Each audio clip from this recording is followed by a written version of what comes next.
So you succeeded, Ralph, but first, how did you end up? You were born in Texas or somewhere, some state like that, right? Kentucky. Kentucky. Oh yeah, Kentucky. North Pleasureville, Kentucky. North Pleasureville. And from North Pleasureville, Kentucky, to the National Mall of the United States.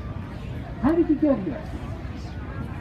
Well, the day after I was born, my dad was a small town preacher who was active in the civil rights movement, and during that time that meant that you moved a lot. So we lived in Kentucky, Tennessee, Louisiana, Texas, and right about halfway through college in Texas, I moved to Washington and absolutely fell in love. I'd been working at a museum in Fort Worth, and I knew I loved working in museums. I had this idea that museums were a place where people who didn't have a lot of means could continue education for the rest of their lives. And that was important to me, so I wanted to be in a museum, and I started volunteering at the Smithsonian. And everywhere, and slowly that led to jobs, and everywhere I worked, people would say, you need to meet Ralph Winslow. And eventually I did, and he hired me for a 3-month appointment in 1975. And you were 15 then, right? I was 12, and from that point in 1975, I was here at the festival until I retired in 2010.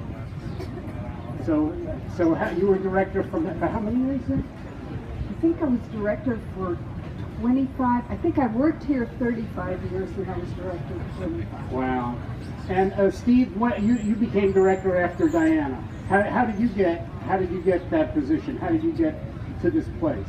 Sure. I was finishing graduate school at GW in American Studies, and I had spent the previous 4 or 5 years doing research in libraries and writing in coffee shops, and I was just trying to finish my dissertation. And as I was getting close, a friend of mine, a former classmate, told me about a job with the festival, a program on New York City, and I came in and interviewed for the job with Nancy Gross, who is the curator, who I think is sitting right out in the audience.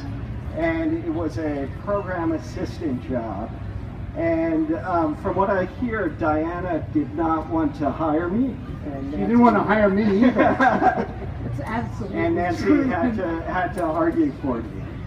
But I was hired, and I was so excited to be outside working with people and actually talking to the people who we were presenting.